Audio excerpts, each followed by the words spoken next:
views expressed on this program are those of the hosts, guests, and callers, and are not necessarily those of this station, its management, or other advertisers.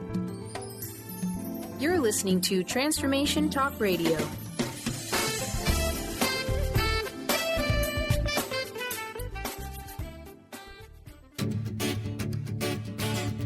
Get fired up for Spirit Fire Radio, your guide to practical mindfulness and meditation. Join hosts Tim Darter and Steve Kramer and discover how to add the mechanics of meditation to your day. Watch yourself connecting in a whole new way and find the amazing moments in life's routines that often pass us by. Add to your awareness with Spirit Fire Radio. Now here's your hosts, Tim Darter and Steve Kramer.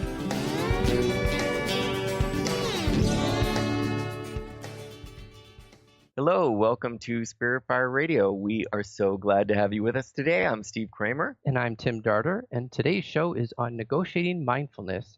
The step of the practice for Spirit Fire's online meditation practice this week is soften, open, and receive. And that step, it asks us to soften to the moment, open to the possibilities, and receive all that it has to offer. Well, we thought we'd do a show on what if that can't happen? What if something's keeping you from reaching that? And so our guests this week, we've invited Ben McClellan and Lauren O'Sullivan, who are a husband and wife team, and they've made mindfulness a way of life at home and at work, where they've founded Sudbury Wellness, which is a unique collaboration between Eastern healing arts and psychotherapy. Yeah, the two of them are so awesome. We've had them at the retreat center several times at Spirit Fire. So, as the topic came up of mindfulness and sort of what happens if things go awry, what happens when we sit down with our mind, we ask it to soften, we ask it to open. What if what we receive in the end isn't really this beautiful picture of peace that we had imagined it to be? And in all of our conversations at the center with both Lauren and Ben, we know that mindfulness is so important to them and that they come at it from very different angles, and yet they incorporate it into this wonderful wellness center called Sudbury Wellness. So Lauren and Ben, welcome. It's so great to have you with us. Thank you. Yeah, it's great to be here. Good. So listen, I'm going to give the listeners a little bit of a background as to, how we came to this. And then I really want to hear about Sudbury Wellness. I'm really excited to hear you two talk about it. But I'd love to sort of start by saying I came across an article in The Guardian. I came across an article in The Guardian, and it was about a woman who had tried mindfulness and actually had sort of disastrous results. She was assigned this piece, and she went into a sort of a corporate environment. They had created a mindfulness initiative within this corporation, and she joined these employees, and she sat down to write this piece. And she says before she started that she's never had any sort of mental health issues, and she usually thrives under stress. And she found that thought it was going to be sort of a little bit stressful, but she was excited to do it. So I'm going to read a bit from her article. She says, "We were asked to eat a sandwich in silence, to think about every taste and texture, every chewing motion and bite. Far from being relaxed, I felt excruciatingly uncomfortable and began to wonder if my jaw was malfunctioning." She then says it came to meditation. So that first part is basic mindfulness, really paying attention to the body. What's it doing? Really seeing if you can sort of experience that which you might not have noticed that the experience of chewing or of eating is going to bring to you.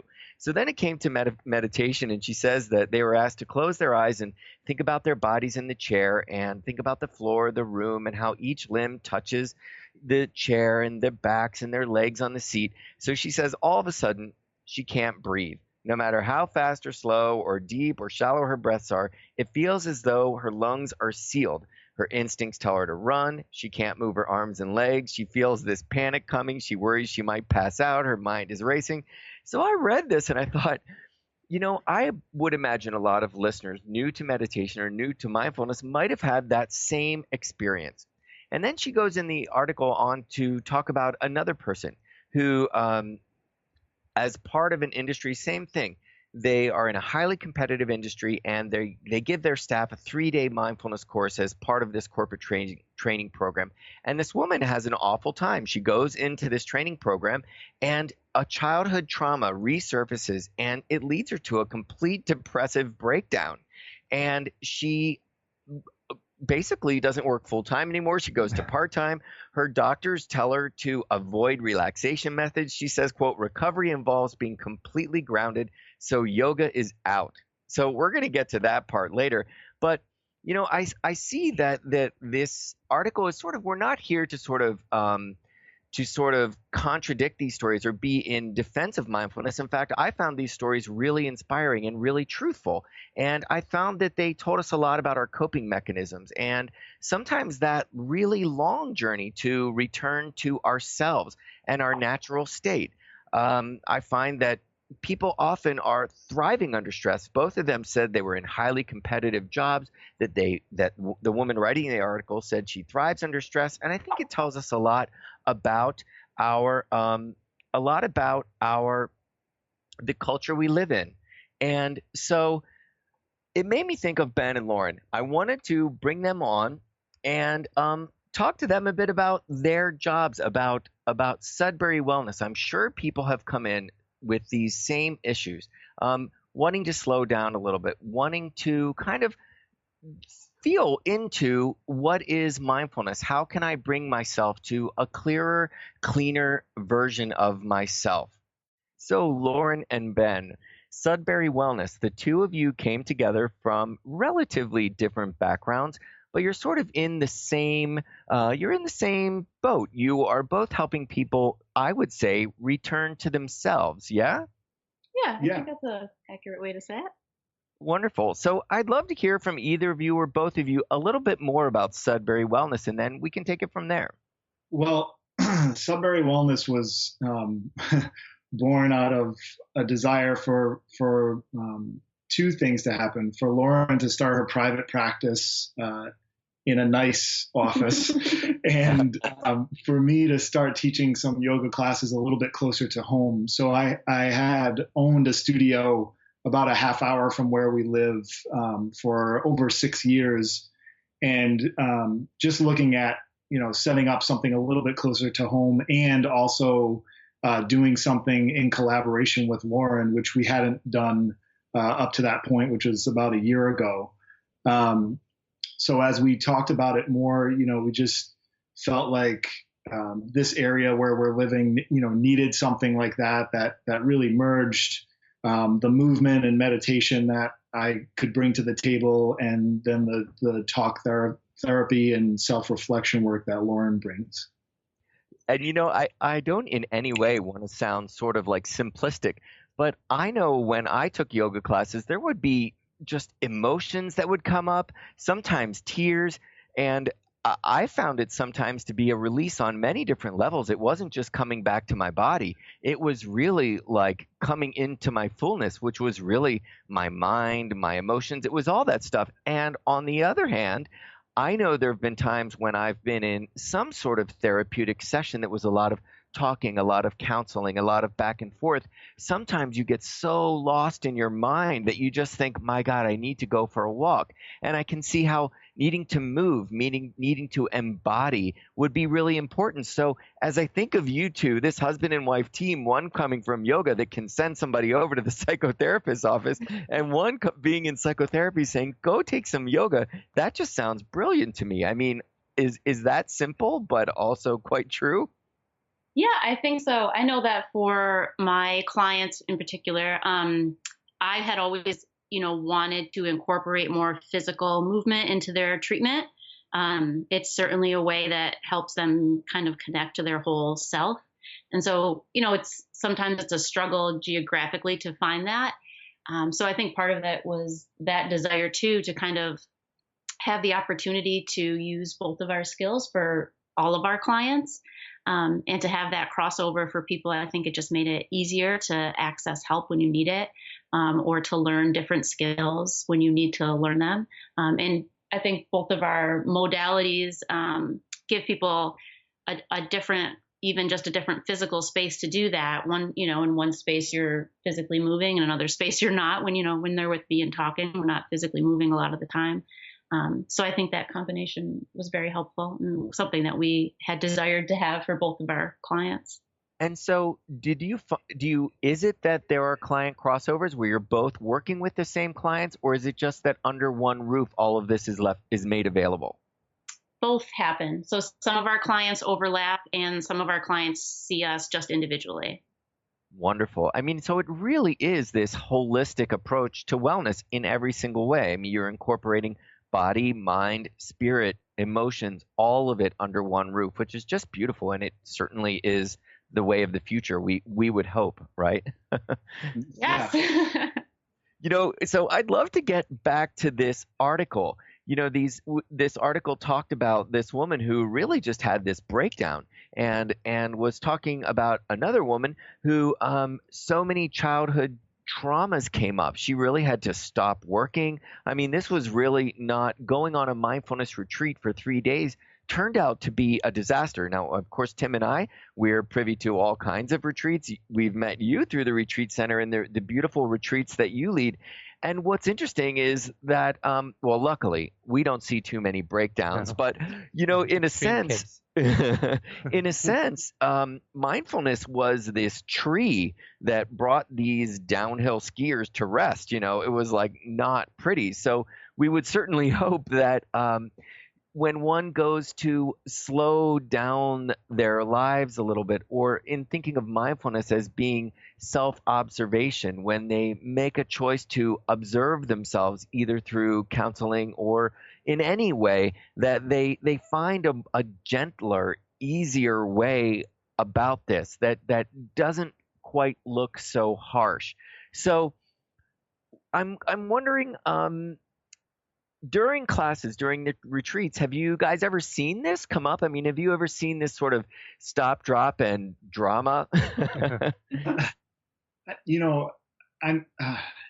Yes, there's certainly been, moments of emotion and some strong reactions to the self-reflection work that we've done in the retreats. But, I think just if I could take a step back at the broader view for a second, the thing I love about the mindfulness movement and the awareness of it is, I think the big message, at least that I hear, is, like John Kabat-Zinn says, paying attention to the present moment on purpose and without judgment. And I think that's a great message in terms of reaching a broad audience and getting people interested in mindfulness. But I think maybe one of the missing pieces that comes out in this article is that, when we slow down and pay attention to this moment, we start to see ourselves and in fact, we start to maybe see our darkness. And one of the things my grand teacher Pundichi says is, in order for us to make our way to our light, we have to first go through our darkness. And so, I think maybe one of the bigger pieces here is that, we as teachers can kind of put that message out there that, like mindfulness is a completely useful practice for everybody. We can all benefit from it.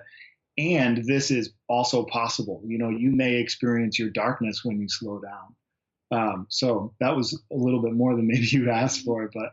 No, that's great. And it's that we need a good trainer. In anything, we need a good trainer.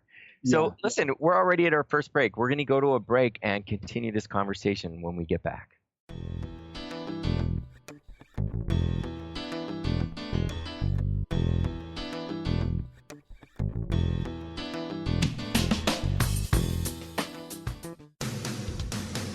Transformation Talk Radio is dedicated to the education and awareness of Lyme disease. Hey, everybody. Welcome back to Lyme Talk Radio. I'm Dr. Pat, joined here by Dr. Nusheen Darvish. Dr. Pat Basili and Dr. Nusheen Darvish will be bringing the most innovative, groundbreaking information, research, treatment innovations, and stories from those it affects every day. I'm so excited to be talking about this. We have so much to share. Dr. Darvish and I are planning to do is connect the dots. People suffering with all sorts of chronic diseases, it's time. It is time for them to transform. Tune into Lyme Talk Radio and help keep our mission strong. For the loyal listeners out there that have been listening to this incredible show on Lyme disease, we are not going to let you down. We're going to come through stronger and enrich the platform for Lyme disease awareness through Lyme Talk Radio. The message will continue, the conversations will become stronger, and the healing epic.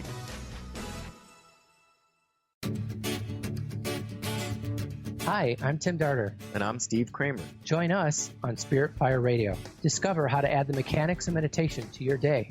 And watch yourself connect in a whole new way. Find the amazing moments in life's routines that often pass us by. Add to your awareness with Spirit Fire Radio. Tune in each Wednesday at 9 a.m. for your weekly guide to practical mindfulness. And to learn more, visit www.spiritfireradio.com.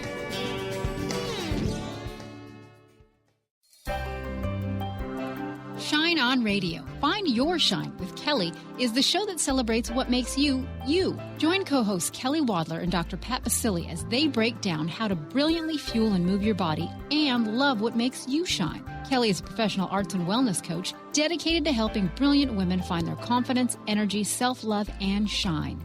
Tune in to Shine On Radio with Kelly and find your shine on TransformationTalkRadio.com.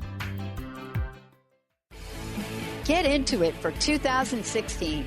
Do you want more prosperity, clarity, energy, and balance in your life? Join Lynn Brown now through March for one of her amazing workshops, each focusing on a key part of living your best life.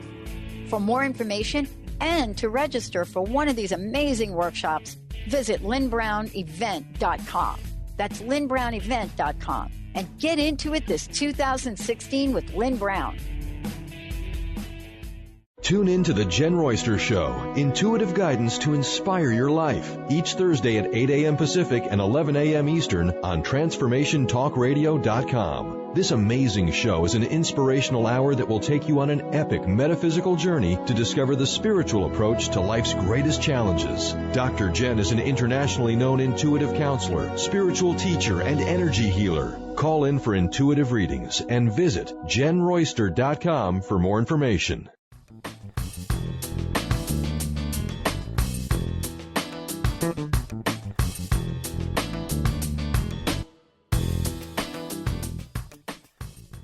Welcome back to Spirit Fire Radio. I'm Tim Darter. And I'm Steve Kramer. And today we're speaking with Ben McClellan and Lauren O'Sullivan on negotiating mindfulness. Yes, negotiating the slowing down of the mind. Right before we went to break, Ben was talking to us a little bit about becoming aware and what is awareness. And that sometimes, when we become aware of our mind and the fullness of our mind, we've got to sometimes get through the dark stuff. That part of being aware is seeing everything clearly, bringing clarity. And sometimes when we bring the light to our mind, we can sometimes find things that we might want to work through, that we might want to confront.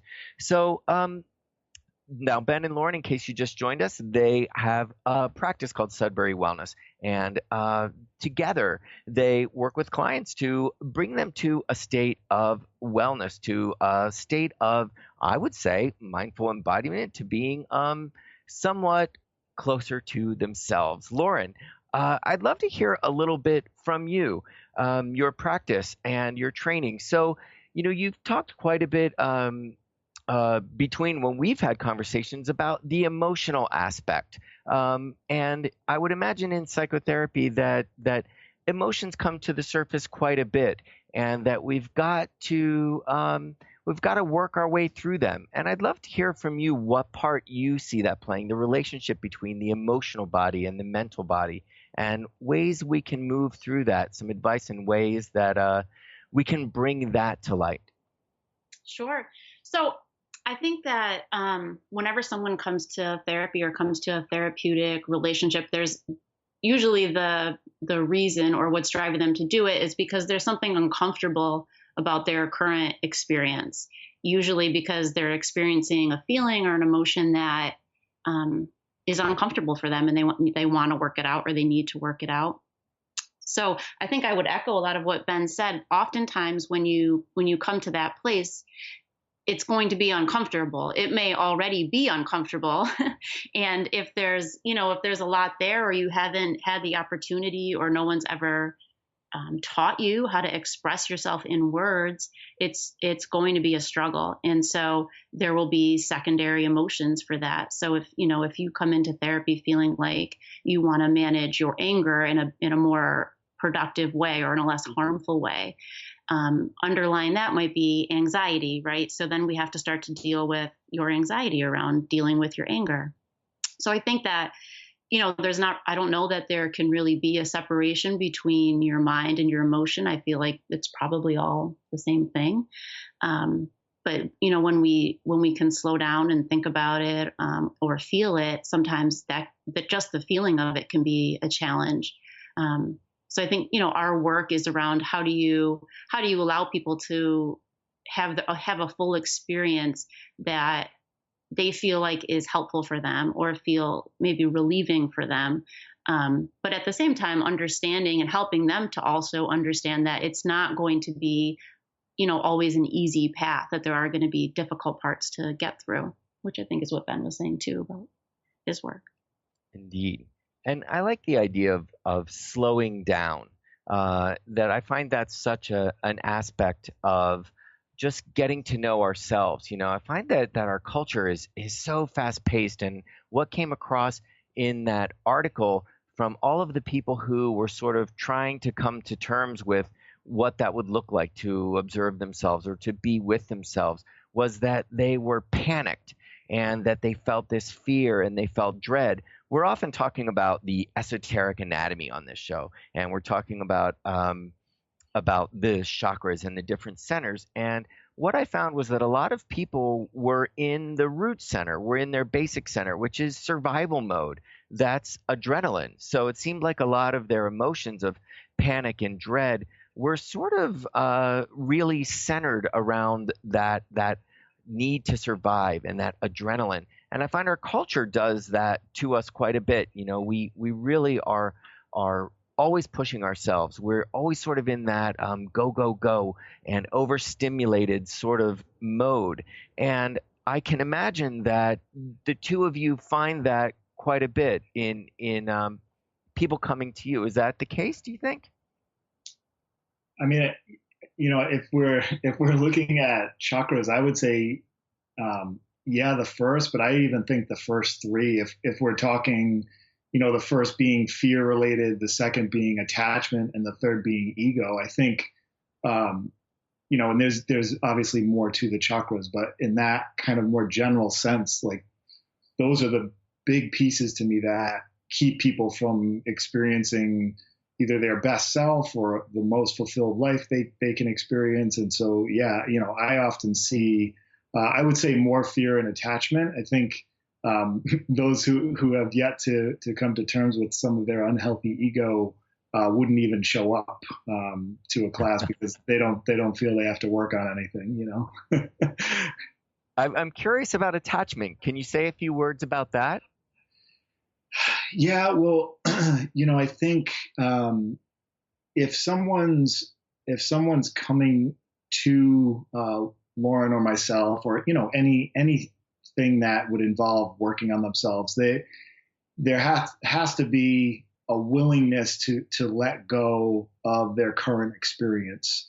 But what I do see is there's maybe two groups of people: those who show up and start the work, but then they disappear.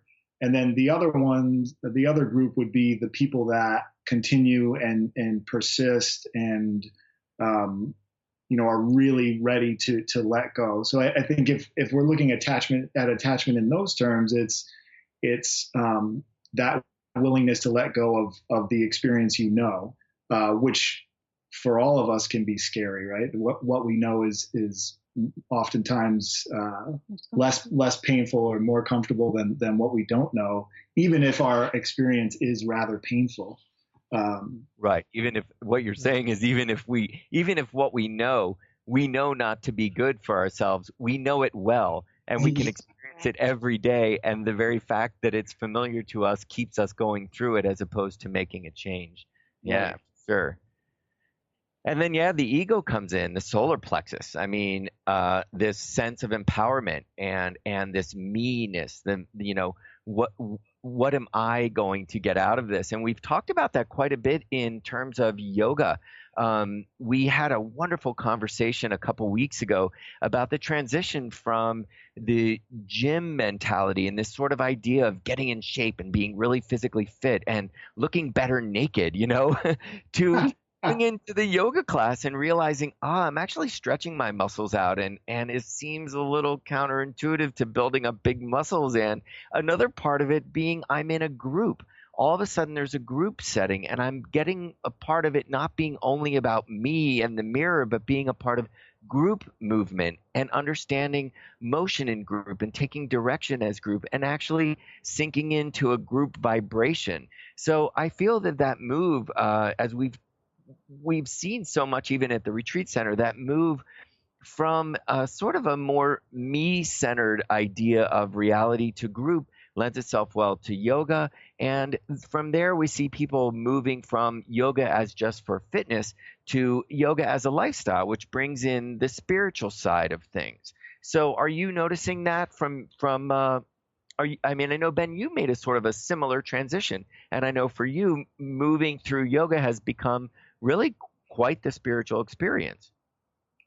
Yeah. So, I started yoga practice in a heated vinyasa studio, and that's actually where I began teaching, and was fortunate to be introduced to Rod Stryker, who's my current teacher, and he's very much rooted in the meditation tradition.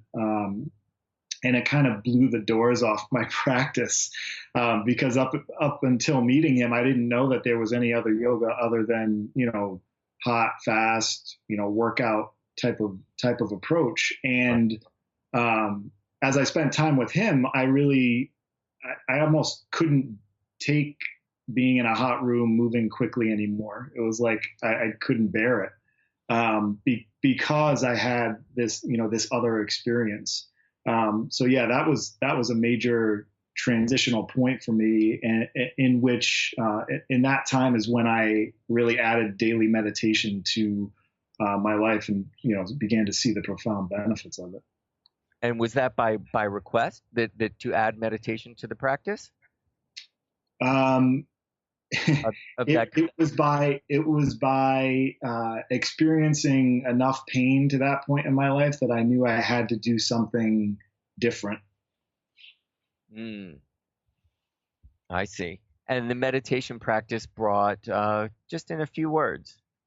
Yeah. So, I don't want to, it wasn't like rainbows and unicorns to start. Like, the first time I sat in one of Rod's trainings, I couldn't even sit comfortably, so it was like a bit torturous at first to even be able to sit. But, so I would practice for a few weeks consistently and then kind of fall off and then come back to it and fall off. And what ended up happening was the pain of not meditating became greater than the pain of meditating.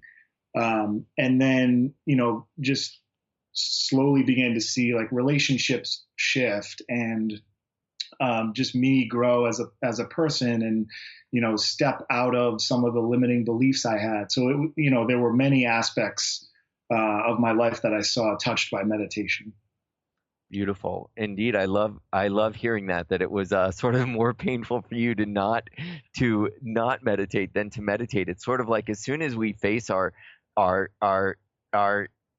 soon as we face this sort of lighted version of ourselves, it's like you really, really want more. And it's a really, really beautiful thing. We're going to go to a break. And when we come back, more with Lauren O'Sullivan and Ben McClellan.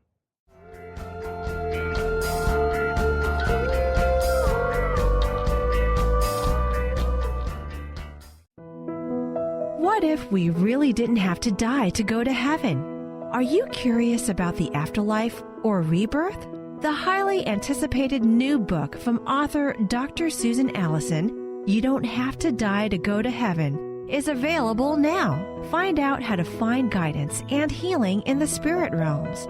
Order the book today and put it on your must-read list for 2016. Visit drsusanallison.com to learn more. Hi, I'm Tim Darter. And I'm Steve Kramer. Join us on Spirit Fire Radio. Discover how to add the mechanics of meditation to your day. And watch yourself connect in a whole new way. Find the amazing moments in life's routines that often pass us by. Add to your awareness with Spirit Fire Radio. Tune in each Wednesday at 9 a.m. for your weekly guide to practical mindfulness. And to learn more, visit www.spiritfireradio.com. Do you want the freedom to spend more time with your loved ones? Travel the world? Live spontaneously? Get ready, because the Chip Justice Show is here. Hosts Dr. Pat Basile and Chip Justice can help you build meaningful success while embracing life. Living a life you love is the end game in this new, inspirational, and empowering show. Positive changes for a life you'll love.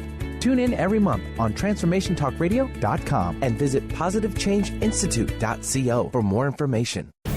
Are you ready for a game changer? Sarah Westall is bringing you Business Game Changers Radio. Sarah brings you leading experts, visionaries, and newsmakers who provide the best commentary on big issues and cutting-edge innovations. Sarah's 20 years as a business executive will help you think like an entrepreneur with expertise, energy, and attitude. Tune in to Business Game Changers Mondays at noon Pacific, 3 Eastern on TransformationTalkRadio.com. Tune in to Sheer Alchemy with Leslie Fontaine on TransformationTalkRadio.com and get ready to stir up your passions, remove your blocks, and shift into an entirely new existence. Speaker, teacher, channel, clairvoyant, Leslie Fontaine is a transformation catalyst who channels a powerful energy from source to catapult listeners into living the life they were born to live. Whether it's shifting from scarcity to abundance, from emotional pain into joy, or from illness into health, Leslie will help you step into the true essence and power of all that you are with the help of the Ascended Masters and Archangels. You will not be the same. Visit TransformationTalkRadio.com for show dates and times and LeslieFontaine.com to say yes to explosive abundance.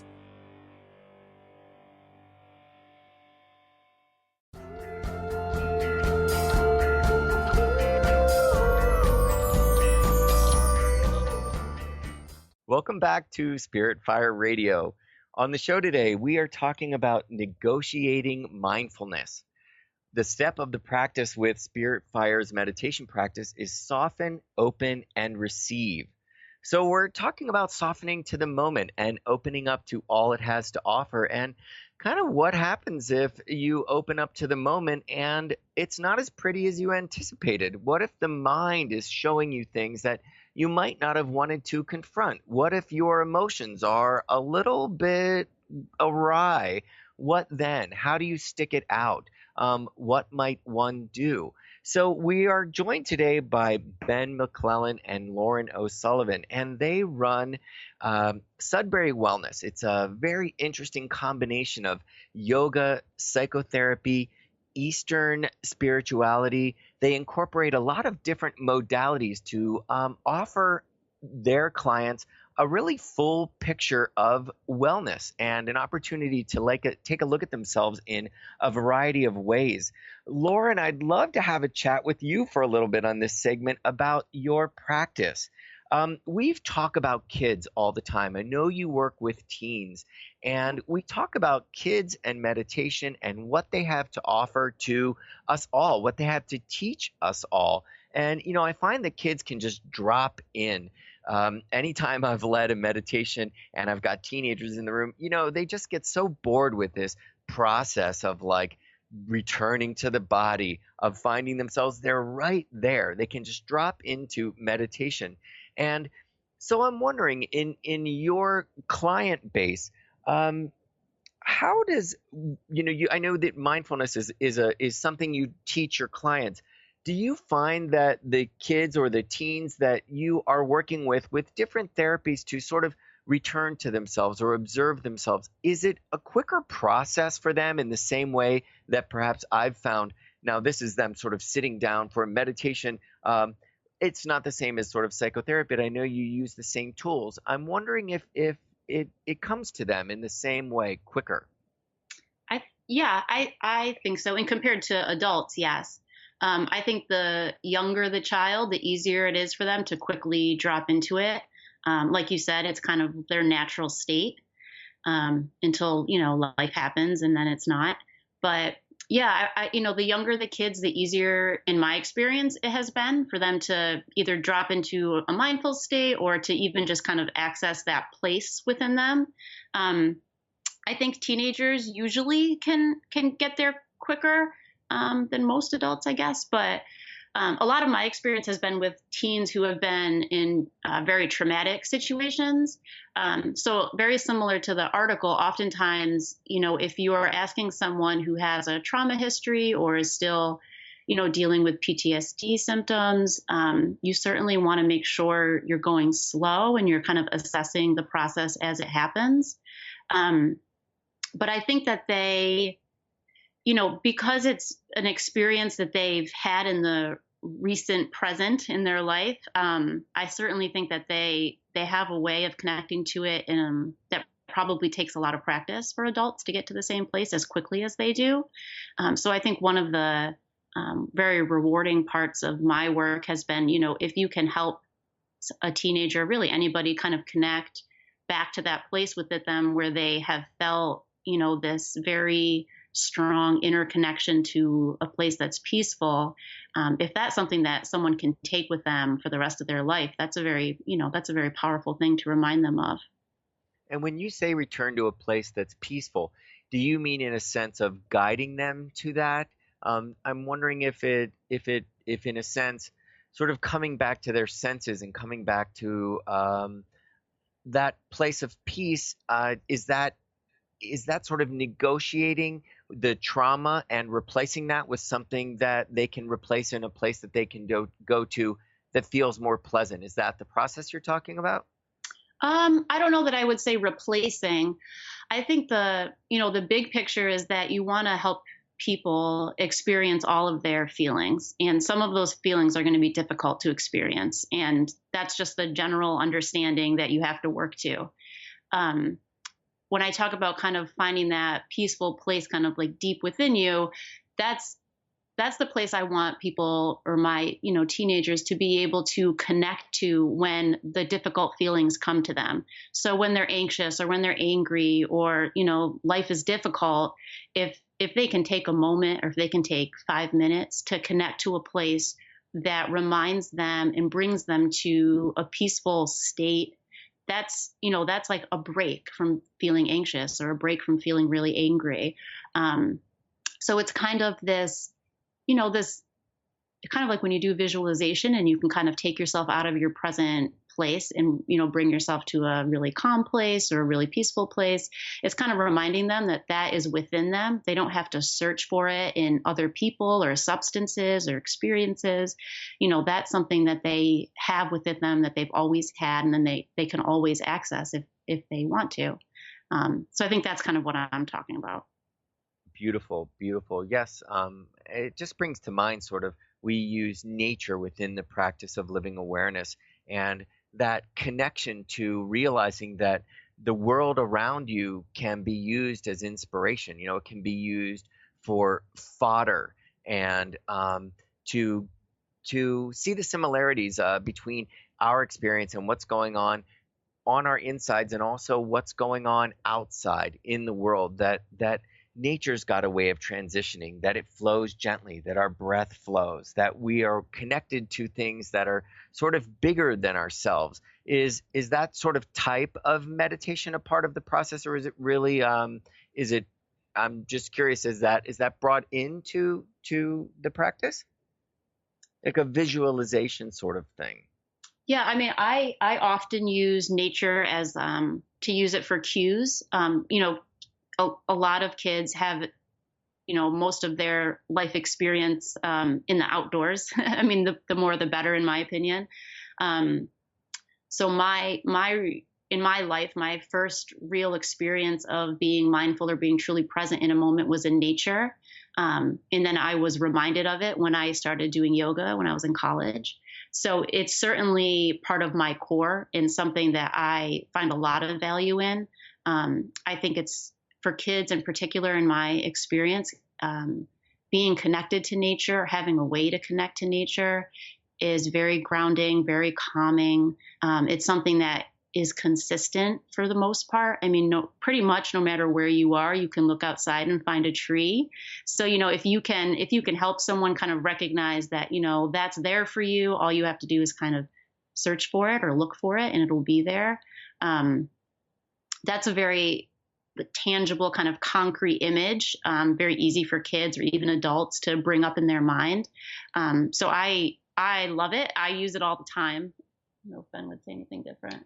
Yeah, I think with me, I share it in certain meditation practices that I lead. So I use a tantric approach to meditation, which is, the first part essentially is some kind of breathing practice to help start to internalize your awareness.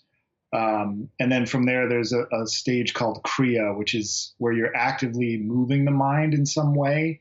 And, for example, like stilling the lake of the mind is one of the meditations that comes to me in terms of nature, where you're seeing the mind as the surface of a lake, and as thoughts arise, you see the lake become rough. And when the thought passes, you see the lake, the surface of the lake becomes smooth, and you can see the full moon on the surface of the lake and things like that. So yeah, I definitely use that as part of the meditation process. I think it's helpful for people to connect to.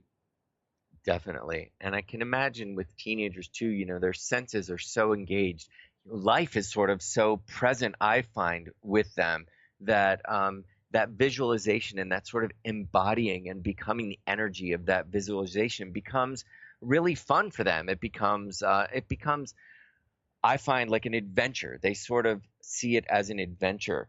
And one last thing, Lauren, I'm curious, is the group dynamic. I heard you say that there's often groups of teens you work with. Is the group dynamic something that helps a lot as well? I think it can certainly, especially for teens, it can certainly be a very effective way to work with teens. I think considering their developmental phase, they're at the phase in their development that, group or peer interaction means a lot to them. If anyone has teenagers, it might mean that they connect more with their peer group than their family group, which is, a natural part of development. So if you could have a group of teenagers work together and kind of support each other and share their experiences with mindfulness, it certainly allows them more space for it. If they can talk with more people about it, especially peers, and kind of offer support and even guidance for each other, it's definitely a powerful place to be in. I've certainly been amazed with work that a lot of teens have done in groups. It's just really amazing. Well, it's so great that you're a facilitator of that, because essentially they will remember that. That will be ingrained in them, because that's the move essentially, is we all are moving. We were talking about solar plexus, and we're moving from the ego to be part of a group consciousness. And if we can really engage and realize that we've got each other, that we're in this together, and pull from that group energy, it certainly will help us all. I know group meditations, yoga classes as a group, anytime we can get that group energy going, it's so supportive, and it really frees us, I think, in so many ways.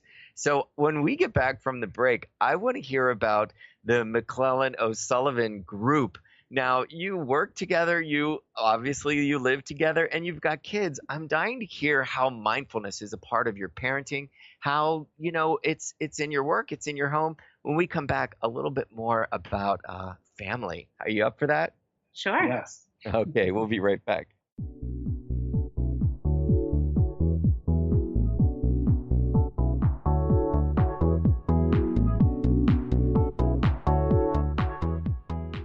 Holistic Medical Center is where you find it all. A healthy space with doctors who care, see, and listen to the whole you. Hi, this is Dr. Darvish. If you have not found an answer to your chronic symptoms, you will find answers here at Holistic Medical Center. Our doctors find the root cause of your symptoms and guide your body towards healing naturally. We transform lives from within. Visit drdarvish.com or call 425-451-0404. Song of the Heart, Walking the Path of Light, from author and healer Francine Vale, is available now. Through Francine's life story, we learn how imperative it is to love one another. Once this simple truth is learned, peace on earth will prevail. Song of the Heart is a life lived and a story told for this purpose. To learn more about Francine and her amazing gifts, or to order your copy of the book today, visit angelsandlightbeings.com.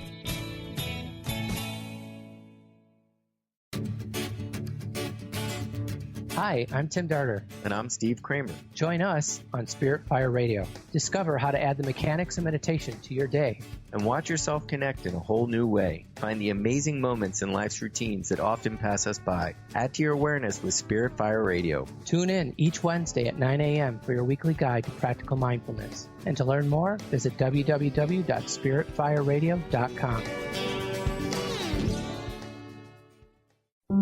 Are you ready for a radical shift in your way of being? Are you seeking a more deeply connected and fulfilling life? Awakened Living Radio is a show dedicated to helping you embrace a life filled with profound peace, connection, and happiness. TJ Woodward is passionate about helping you find your clarity, balance, and purpose. Join co-host TJ Woodward and Dr. Pat Basili on the first Monday of every month at 11 a.m. Pacific Time for Awakened Living Radio on TransformationTalkRadio.com.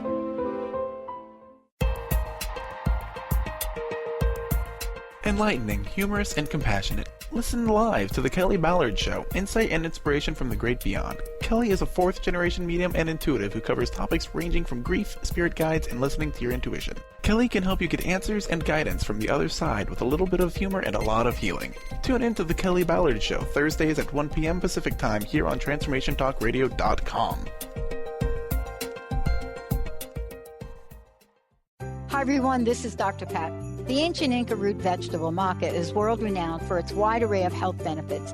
As a family-run company of true maca specialists, the maca team's mission is to provide you with fresh, organic, premium quality maca powders at a fair price. Amazing. All of the products are always organically grown, fair-traded, GMO-free, fresh, and potent. So don't take my word for it. Experience the life-changing benefits of maca today. Visit themacateam.com.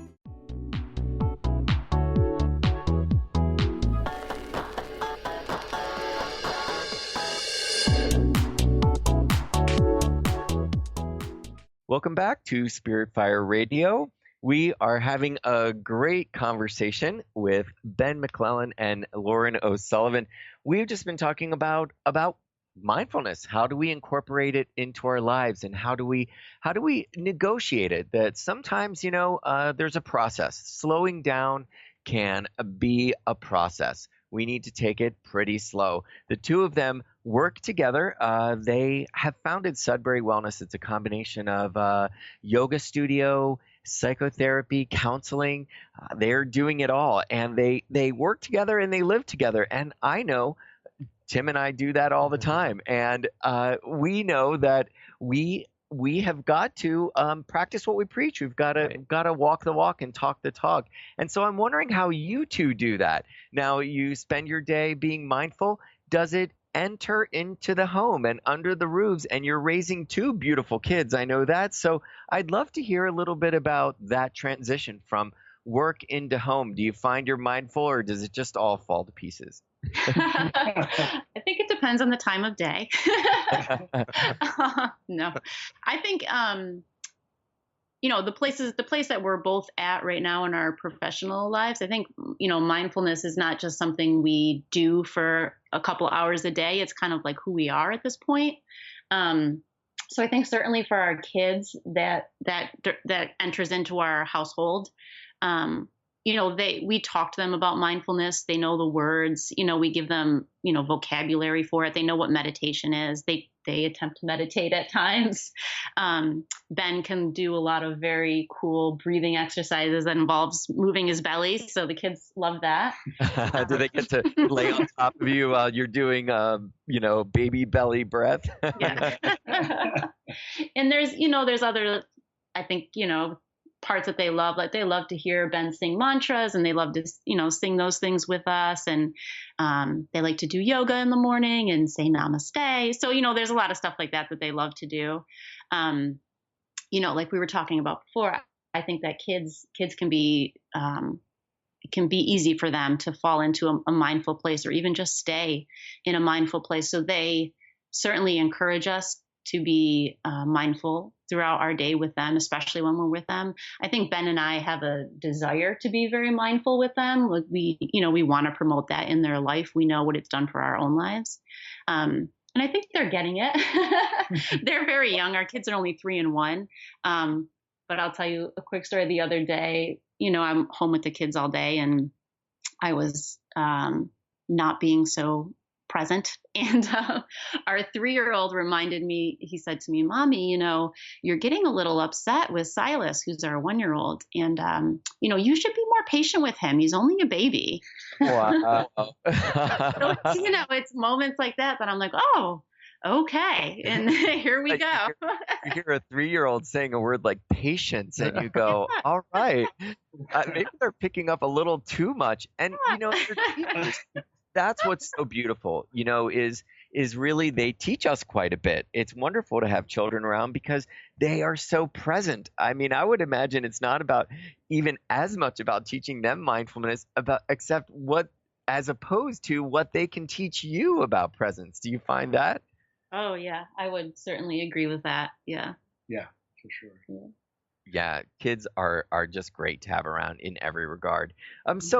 So for the two of you, I'm just wondering if you, any advice for somebody who has come to mindfulness training or to meditation and they're just not quite finding it to be helpful. They're not finding it easy. Any advice that the two of you, in your words, you could give?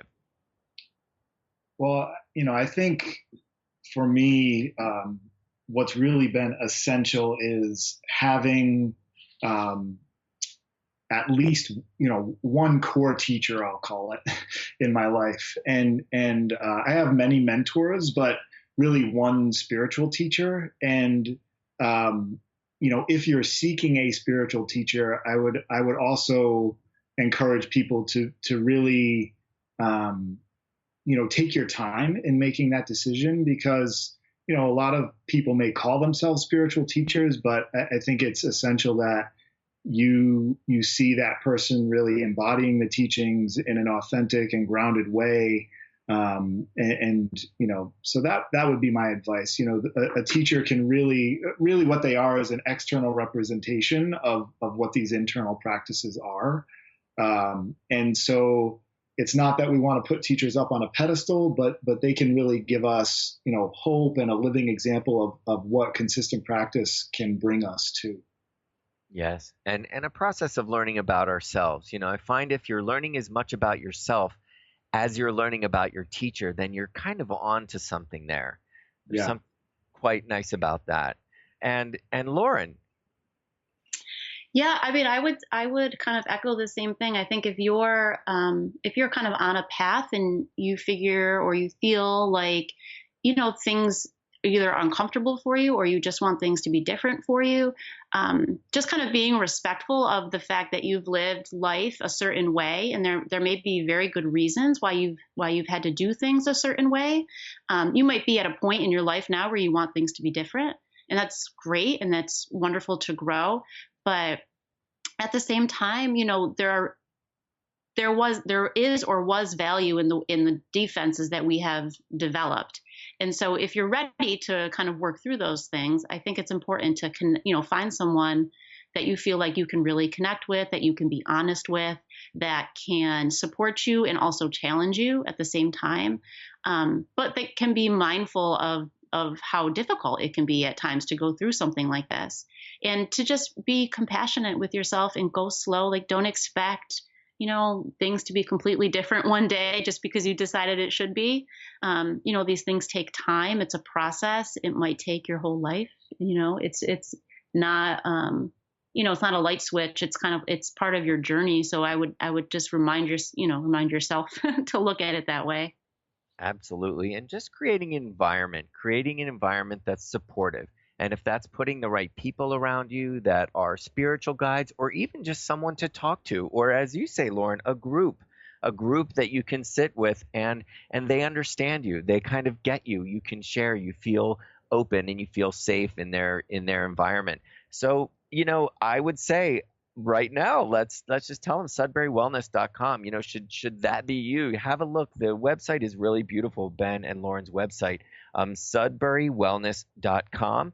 And we just have a minute left, so I'll just tell the listeners that Spirit Fire meditations are weekly. The Practice of Living Awareness, it's free, it's online, spiritfire.com to look at that. And anything else that you guys would like to say? Ben, I know you've got a couple things going on with yoga that perhaps you'd like to tell the listeners about. Yeah, so I have several classes, video classes, Qigong, and a combination of yoga and Qigong on yogainternational.com. So if you're interested in what I'm offering, you can see some of the classes there. And they would go to that website and then type in your name probably in a search, right? Correct. Well, wonderful. I hope everybody does that. I can't say more about Ben and Lauren. Tim and I have just had such an amazing time every time they visit the center.